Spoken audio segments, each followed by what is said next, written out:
오늘 주신 말씀을 통해서 죄 없는 자가 돌로 치라 라는 제목으로 말씀을 전하겠습니다. 오늘 본문은 유대 종교 지도자들이 예수님을 함정에 빠뜨리기 위해서 가늠하다가 현장에서 잡힌 여인을 끌고 와서 재판을 요청하자 예수님께서 지혜롭게 해결하신 사건이 기록되어 있습니다. 오늘 본문의 핵심 메시지가 바로 예수님이 하신 이 말씀입니다. 죄 없는 자가 돌로 치라. 죄 없는 자가 돌로 치라 라는 말씀의 의미가 무엇인지를 이 시간 살펴보므로 은혜를 나누도록 하겠습니다. 첫 번째는요, 악한 목적을 가지고 덫을 놓지 말라라는 뜻입니다. 초막절을 맞아 예루살렘에 올라오신 예수님께서 감람산에서 밤을 보내시고 날이 밝자 다시 예루살렘 성전으로 가셨습니다. 예수님께서 가신 감람산은 숙소라기보다는 기도처였습니다. 예수님께서 습관적으로 가서 기도하시던 곳이었거든요. 성전에 사람들이 많이 모이자 예수님께서 가르치기 시작하셨습니다. 그때 유대 종교 지도자들이 허름한 곳에 한 여인을 끌고 와서는 예수님께 이렇게 묻습니다. 가늠하는 여인을 현장에서 잡았는데 모세는 이러한 여자를 돌로 치라고 명하였소. 당신은 어떻게 하라고 말하겠소? 그런데 이 장면을 조금만 관찰해 보면 의심스러운 부분이 많아요. 간음을 하다가 현장에서 붙잡혔다고 하는데 간음은 혼자서 하는 것입니까? 분명히 남자가 있을 텐데 그런데 남자는 어디 가고 여자만 잡아온 것일까요? 율법은 분명히 간음한 남녀를 둘 다 돌로 치라고 말씀하고 있는데 말입니다. 이 사건은 몇 가지 이유로 유대인들의 악한 계략임을 알 수 있습니다. 유대 종교 지도자들이 여자만 데려온 이유는 이 남자가 유대 종교 지도자들 중에 하나이거나 아니면 계획적으로 사람을 고용해서 여자를 유혹한 후에 현장에서 붙잡고는 공모한 남자는 놓아준 것이 아닌가라고 볼 수도 있습니다. 충격적일 만큼 올바르고 명확한 가르침과 사람이 행할 수 없는 기적을 행하시며 타락한 유대 종교 지도자들을 거침없이 책망하시는 예수님을 죽이려고 하수인들을 보내기도 했었습니다. 하지만 예수님의 말씀을 듣고 예수님을 잡아오지는 못했습니다. 그러자 더 지능적인 방법으로 예수님을 시험한 것이 오늘 본문의 말씀인 것입니다. 6절에 말씀하십니다. 그들이 이렇게 말하면 고발할 조건을 얻고자 하여 예수를 시험함이라. 예수님을 위험에 빠뜨리려고 올무를 놓았다는 것입니다. 이러한 유대 종교 지도자들의 행위를 성경은 악인의 행위라고 지적하고 있습니다. 잠언 1장 말씀을 보시면요, 내 아들아 악한 자가 너를 깰지라도 따르지 말라. 그들이 내게 말하기를 우리와 함께 가자. 우리가 가만히 엎드렸다가 사람의 피를 흘리자. 죄 없는 자를 까닭없이 숨어 기다리다가 서울같이 그들을 산채로 삼키며 무덤에 내려가는 자들같이 통으로 삼키자. 이 말씀은 악인의 전형적인 모습입니다. 함정을 파놓고 거기에 빠지기를 기다리는 악인의 모습을 그리고 있습니다. 그러면 성도는 어떻게 살아야 할까요? 악인은 이렇게 세상을 살아간다고 합니다. 사람들이 넘어지면 자기가 그 자리에 들어가려고 한다는 거죠.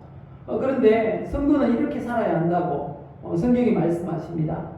시편 1편을 보시면요, 복 있는 사람은 악인들의 꾀를 따르지 아니하며 오만한 자들의 자리에 앉지 아니하며 죄인들의 길에 서지 않는다고 말씀합니다. 예수님은 우리가 이런 모습으로 살아가기를 원하십니다. 복 있는 사람으로. 그 복 있는 사람은 악인의 꾀를 쫓지 않고 죄인들의 그 길, 삶의 태도와 방식을 따르지 않는다는 것입니다. 그리고 오만한 자들과 함께 어울리지 않는다 라고 말합니다. 그렇게 살라고 우리에게 요청하고 있는 것이죠. 그리고 잠언 4장 13절 이하에 이렇게 말씀합니다. 훈계를 굳게 잡아 놓치지 말고 지키라. 이것이 내 생명이니라. 사악한 자의 길에 들어가지 말며 악인의 길로 다니지 말지어다. 그의 길을 피하고 지나가지 말며 돌이켜 떠나갈지어다. 그들은 악을 행하지 못하면 못하며 사람을 넘어뜨리지 못하면 잠이 오지 아니하며 불의의 떡을 먹으며 강포의 술을 마시니라 말씀하십니다. 악인들은 그렇지만 의인들은 반대로 살아야 한다고 말씀합니다. 무엇보다 적극적으로 선을 행하라고 우리에게 요청하십니다. 10절 말씀 읽어보실까요? 갈라디아 6장 10절에 보시면 그러므로 우리는 기회 있는 대로 모든 이에게 착한 일을 하되 더욱 믿음의 가정들에게 할지니라. 착한 일을 적극적으로 하랍니다. 기회가 주어지는 대로 미루지 말고 하라고 우리에게 요청하십니다. 야고보서 4장에 보면 사람이 선을 행할 줄 알고도 행하지 않으면 뭐라고 합니까? 죄라고. 우리가 선을 행할 기회가 주어졌을 때 이거 내가 실천해야 되는데 그렇게 생각하면서도 하지 않으면 죄가 된다고 우리에게 경고하고 있습니다. 오늘 이 말씀 기억하시기를 바랍니다. 악한 목적으로 덫을 놓고 사람이 넘어질 때까지 기다리는 그런 악인의 모습이 아니라 기회가 닿는 대로 적극적으로 선을 행하는 우리 모든 성도님들 되시기를 예수님의 이름으로 축복합니다. 그리고 두 번째, 죄 없는 자가 돌로 치라 라는 말씀은 이런 의미가 있습니다. 타인을 정죄하기 전에 먼저 자신을 돌아보라는 의미인 것입니다. 유대 종교 지도자들이 한 여인을 끌고 와서는 가늠하다가 현장에서 체포된 사람이라고, 이 사람을 모세는 돌로 치라고 하였는데 당신은 어떻게 하겠소? 이렇게 물었습니다. 그때 예수님께서 아무 말씀도 하지 않고 허리를 굽혀서 땅에다가 무엇인가 쓰기 시작하셨어요. 오늘 본문 6절 하반절을 보시면요, 예수께서 몸을 굽히사 손가락으로 땅에 쓰시니라고 하십니다. 여기서 쓰시니라는 말은 원어에 보면 무엇에 대해서 쓰거나 그리기 시작하다라는 뜻입니다. 예수님께서 그 유대인들의 그 질문에는 대답하지 않으시고 이 허리를 굽혀서 땅에다가 무엇에 대해서 아마 그 쓰고 계신 것 또는 그리고 있는 것을 유대 종교 지도자들은 보았을 거예요. 그런데 무엇인가를 무엇에 대해서 썼다는 거예요. 무엇에 대해서. 그 무엇에 대해서가 무엇인지는 전혀 기록하지 않지만 그렇게 예수님께서 쓰고 계셨습니다. 왜 그렇게 행동하셨을까요? 어떤 학자는 이렇게 말합니다. 흥분해서 조급한 판단을 요구하는 유대 종교 지도자들과 그 무리들의 마음을 가라앉히고 그들 스스로를 돌아보고 성찰할 수 있는 시간을 갖도록 하시려고 그렇게 행동하셨다는 것입니다. 저도 이 설명에 동의합니다. 예수님의 이러한 행동에도 불구하고 예수님을 시험하려던 사람들은 그 자신들의 질문에 대답해 달라고 계속 재촉합니다. 예수님께서 당황해서 아무런 대답이나 함으로 공경에 빠지기를 원해서 계속 압박을 가하고 있었던 것입니다. 이때 예수님은 아무도 대꾸할 수 없는 일격의 한마디를 하셨어요. 그 일격의 한마디, 그 명언이 무엇인가 하면 오늘 말씀의 제목입니다. 무엇입니까? 너희 중에 죄 없는 자가 먼저 돌로 치라. 여기서 죄 없는 자란 원어를 보면요, 죄를 짓지 않는 이라는 뜻입니다. 죄를 짓지 않는 사람이 있다면 먼저 돌로 치라 라는 의미의 말씀인 것입니다. 그래서 예수님의 이 말씀은 우리는 이 여자보다 더 많은 죄를 짓고 있지는 않는지를 돌아보라는 그런 말씀인 것이죠. 우리도 하나님의 기준에 맞춰 볼 때 속된 말로 표현하면 모든 사람들은요, 도찐 개찐이에요. 더 큰 죄인도 없고 또 덜 죄인도 없어요. 모두가 돌에 맞아 죽을 만한 죄인에 해당한다는 것입니다. 왜냐하면 성경에 말씀하시는 그 죄의 기준이 너무 엄격하기 때문입니다. 마태복음 5장 21절 이하에 말씀합니다. 옛사람에게 말한 바 살인하지 말라. 누구든지 살인하면 심판을 받게 되리라 하였다는 것을 너희가 들었으나 나는 너희에게 이르노니 형제에게 노하는 자마다 심판을 받게 되고 형제를 대하여 나가라 하는 자는 공회에 잡혀가게 되고 미련한 놈이라 하는 자는 지옥불에 들어가게 되리라. 이렇게 말씀합니다. 이 말씀들에 의하면요, 노하면, 화를 내면 그건 심판받을 죄라는 것입니다. 그리고 라가, 미련한 놈이라는 그런 욕입니다. 그런 욕을 하면 또 심판을 받게 된다는 것입니다. 공회에 잡혀가서 재판을 받는다는 겁니다. 미련한 놈이라고 하면 지옥불에 던져지게 된다는 것입니다. 그런데 우리 천사들 같은 우리 성도 여러분들은 화 한 번 안 내고 살아오셨죠? 욕 한 번 안 하셨죠? 예. 날마다 우리는 그럼 돌에 맞아 죽어야 하는 것입니다. 그런데 지금 우리는 잘 살고 있습니다. 뿐만 아닙니다. 27절 이하에 또 말씀합니다. 간음하지 말라 했다는 것을 너희가 들었으나 나는 너희에게 이르노니 음욕을 품고 여자를 보는 자마다 이미 간음했다. 벌써 죄를 지었다는 것입니다. 생각으로 짓는 죄나 행동으로 옮긴 죄나 성경의 기준을 보면 똑같다는 것입니다. 우리의 마음의 죄를 가지고 우리가 재판을 받는다고 하면 이 자리에 앉아 있는 사람이 한 사람도 없을 것입니다. 다 감옥에 들어가야 될 것입니다. 예수님께서는 이런 우리들의 모습을 너무나 잘 아셨어요. 현장에서 체포된 사람들이나 그 여인을 끌고 와서 예수님께 묻는 사람들이나 똑같은 죄인이라는 것입니다. 아니면 더한 죄인일 수도 있다라는 것입니다.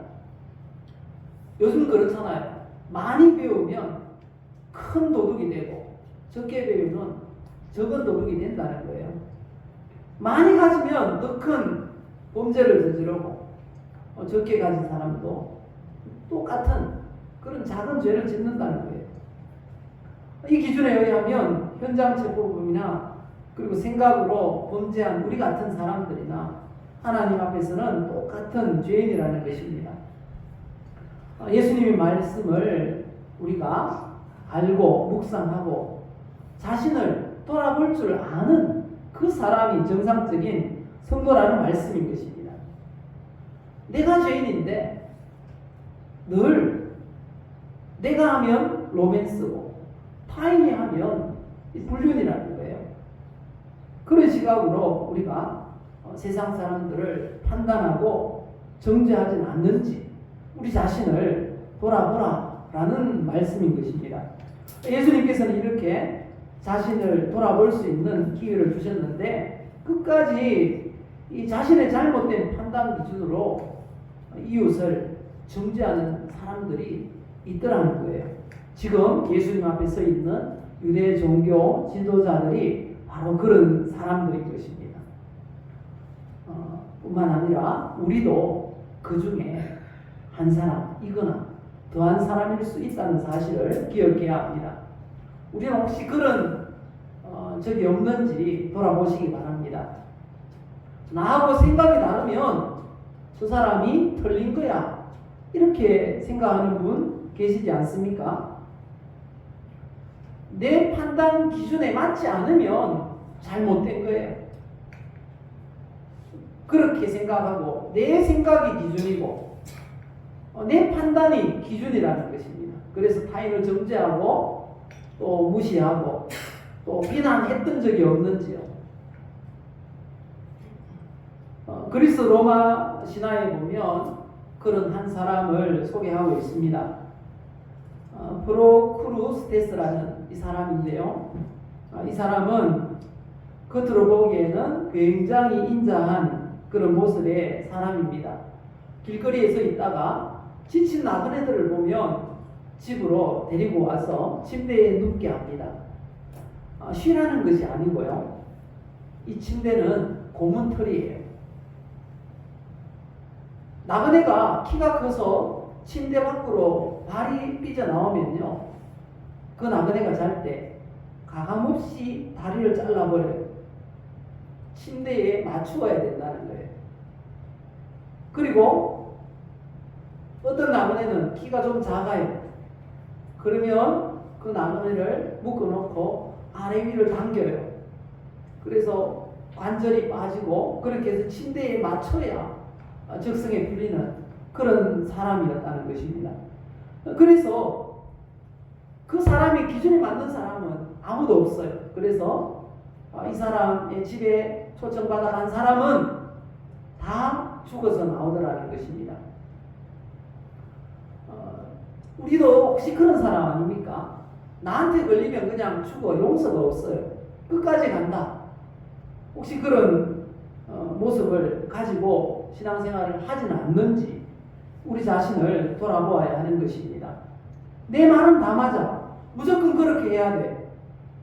모든 것을 자신의 기준에 맞추려고 한다면 우리가 바로 현대판 이 프로크루스테스라는 말씀인 것입니다. 우리는 절대 그렇게 신앙생활하지 말아야 함을 오늘 말씀하고 있는 것입니다. 타인의 죄를 내 판단 기준으로 판단해서는 안 된다는 것입니다. 내 기준으로 판단하고 비난해서도 안 된다는 것입니다. 정죄해서도 안 되겠죠. 그렇게 한다면 예수님은 이렇게 책망할 것이라고 경고하십니다. 마태복음 7장 3절에 보면요, 어찌하여 형제의 눈 속에 있는 티는 보고 네 눈 속에 있는 들보는 깨닫지 못하느냐. 주님의 이런 책망을 받지 않으려면 우리 사랑하시는 성도 여러분, 내 기준을 내려놓으시기를 바랍니다. 성경의 기준을 가지고 세상을 보시기를 바랍니다. 나도 죄인이고 모두가 죄인입니다. 내 판단 기준은 옳지 않습니다. 그것으로 판단하고 정죄하거나 비난하지 마시기를 바랍니다. 그런 성도가 정상적인 성도라고 말씀하고 있는 것입니다. 신앙생활을 잘해서 하나님의 은혜와 복을 받는 우리 모두가 되시기를 예수님의 이름으로 축복합니다. 마지막으로 죄 없는 자가 돌로 치라 라는 말씀을 통해서 은혜 아니면 살아갈 수 없는 존재가 바로 나 자신임을 깨달아야 한다는 것입니다. 유대 종교 지도자들이 이렇게 예수님을 시험하기 위해서 가늠한 여인을 데리고 와서 재판을 요청했습니다. 그렇게 한 이유는요, 그렇게 재판을 요청했을 때 예수님께서 어떻게 하셨다고 합니까? 아무 말 없이 무엇인가 쓰고 계시다가 자꾸 다그쳐 묻자 한마디 하셨어요. 죄 없는 자가 먼저 돌로 치라.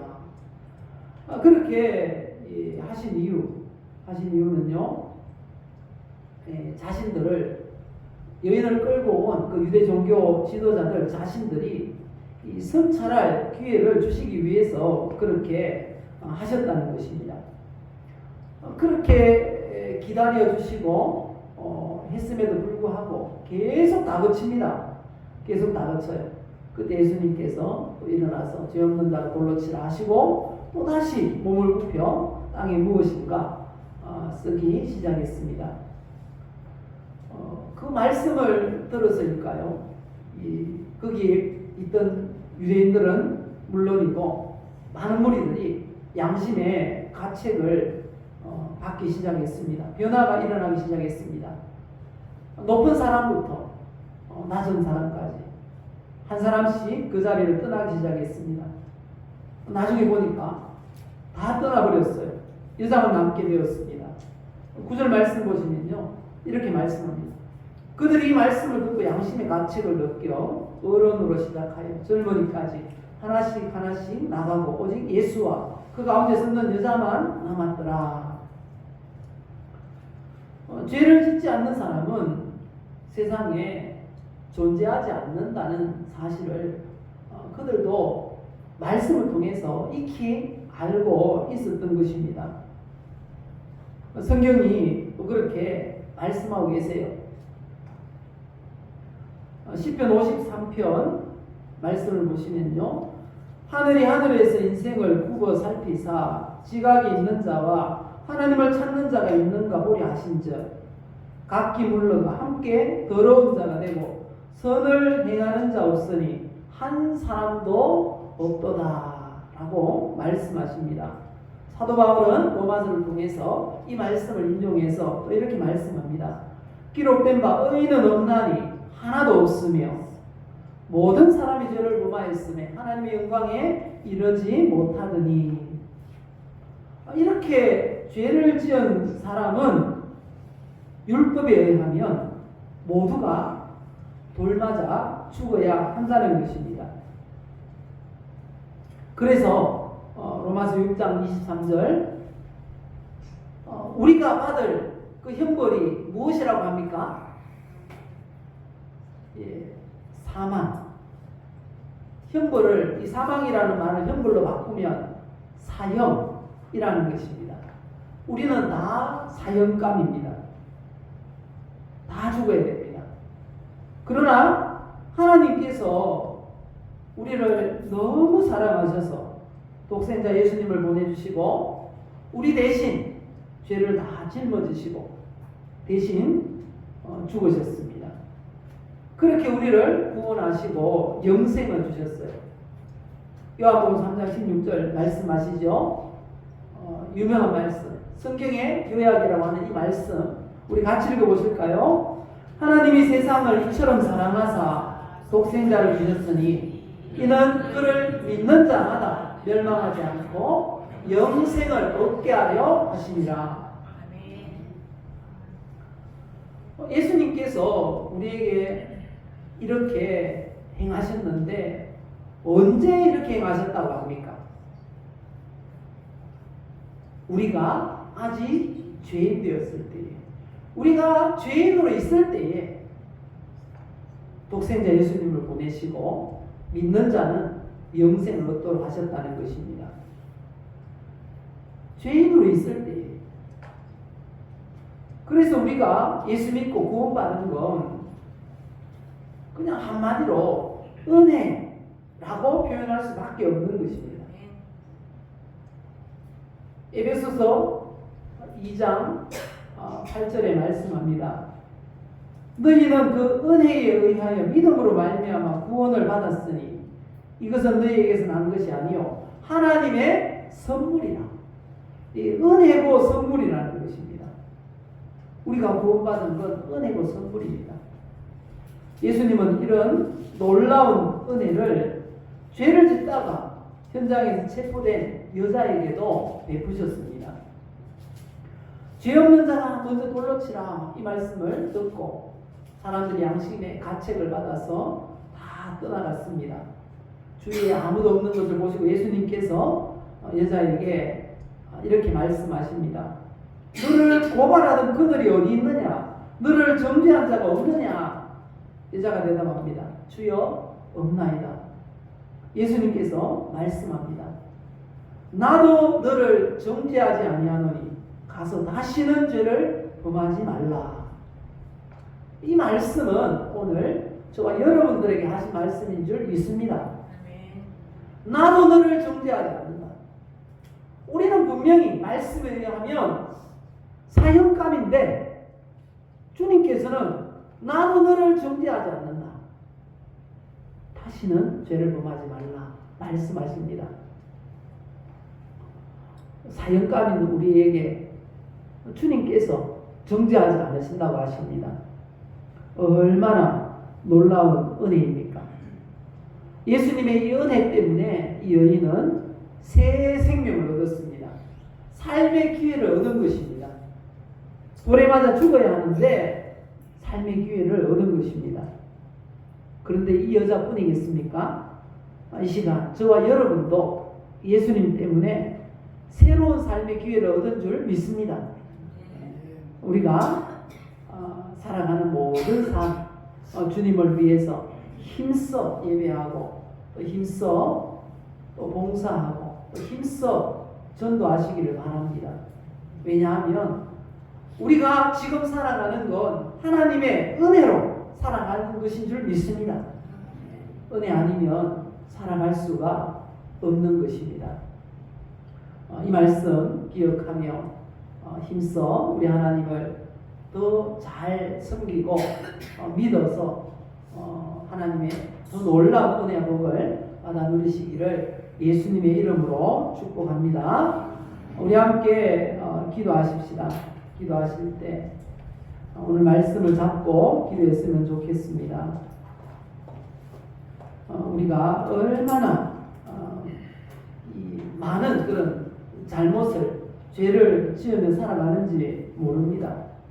그럼에도 불구하고 우리가 내 기준으로 타인을 판단하고 정죄했다면 회개하시고요. 또 악한 목적으로 어떤 사람이 덫에 걸려 넘어지기를 기다린 적이 있었다면 회개하시기를 바랍니다. 그리고요, 우리가 하나님의 은혜 없이는 살아갈 수 없는 존재임을 기억하고 또 고백하며 하나님도 주님께서 주신 이 우리에게 주신 이 기회, 새로운 삶 하나님을 위해 드릴 수 있도록 도와주옵소서. 기도하는 이 시간 되시기를 바랍니다.